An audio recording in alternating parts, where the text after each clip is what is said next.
we've got 3 books planned for October 2020, and the first one I'm going to talk about is called Opening the Box of Delights by Philip Errington.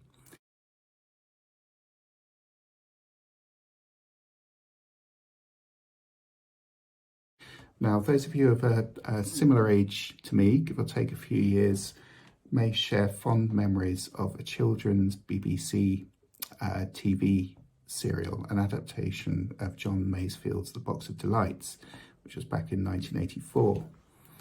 Now, Opening the Box of Delights is a lavish, illustrated book, a celebration not only of that TV serial, but of all aspects of Masefield's novel, which is really one of the true classics of children's literature. It predates C.S. Lewis's Narnia Chronicles, Tolkien's Lord of the Rings, and it's a timeless adventure of good vanquishing evil, Christmas miracles, and it follows the adventures of schoolboy hero Kay Harker, battling against a gang of baddies who are aiming to prevent the 1000th Christmas service being held at fictional Tatchester Cathedral. Now, The Box of Delights has a huge fan following, in large part because of the TV and radio adaptations that there have been. But it's been poorly documented before now. But this lovely book, which contains over 400 colour illustrations, is written by a world expert on Masefield. Philip Errington is a manuscript specialist at Sotheby's and also the archivist of the John Masefield Society. And the book's packed with illustrations, photographs, letters, manuscripts, book designs, all sorts of things from Masefield's life and across all of the stories, many different adaptations through the different editions of the book, whose illustrators have included Masefield's daughter, Judith Masefield, and also Quentin Blake.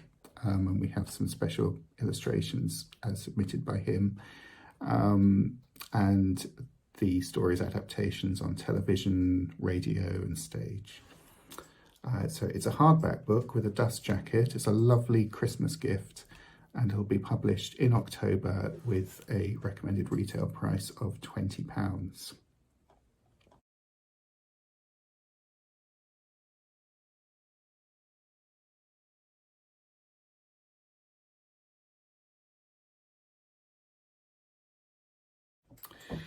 The next book that I want to talk about is a novel, and this is The Gospel of Eve by a name you might be familiar with, Rachel Mann.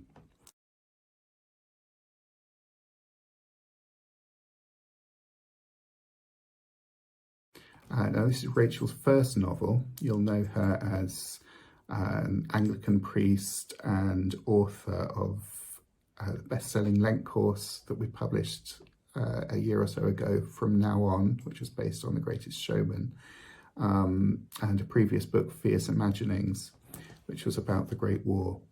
And The Gospel of Eve is just an absolutely brilliant story. So Rachel's a fantastic writer of fiction, really accomplished. We were so impressed when we read this manuscript for the first time. The Gospel of Eve is a seductive page-turner set in the closeted environment of an Anglican training college.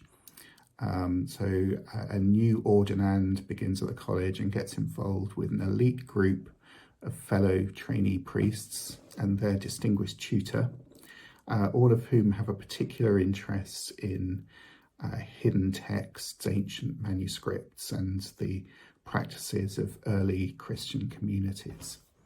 So the book starts with a death and continues with intrigue, speculation, and revelation right up until the final page.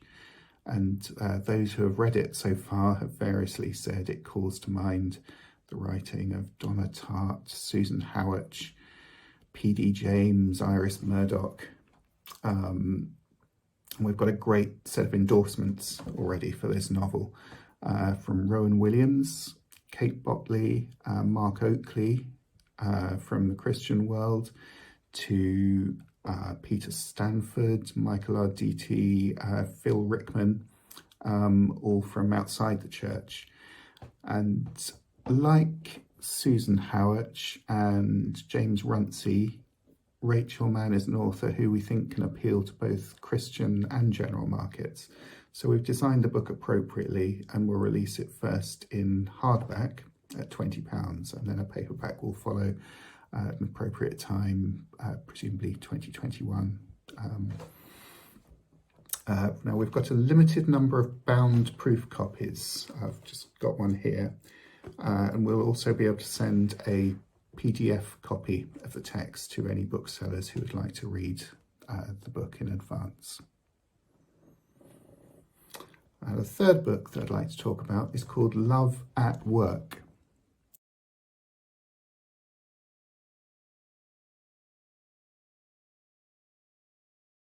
Now, Love at Work is a history of the Industrial Christian Fellowship, which celebrates its centenary in 2020. The ICF is a national ecumenical organisation which was developed by famous First World War chaplain Jeffrey Stoddart Kennedy, popularly known as Woodbine Willie, who famously said, "If finding God in our churches leads us to losing him in our factories, then better we tear down those churches, for God must hate the sight of them."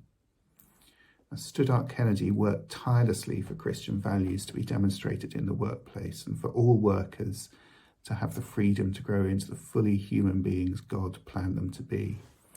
It's really, really interesting stuff in here. And this book charts the highs and lows of the organisation from missional, social, theological perspectives, and looks at its ongoing work today.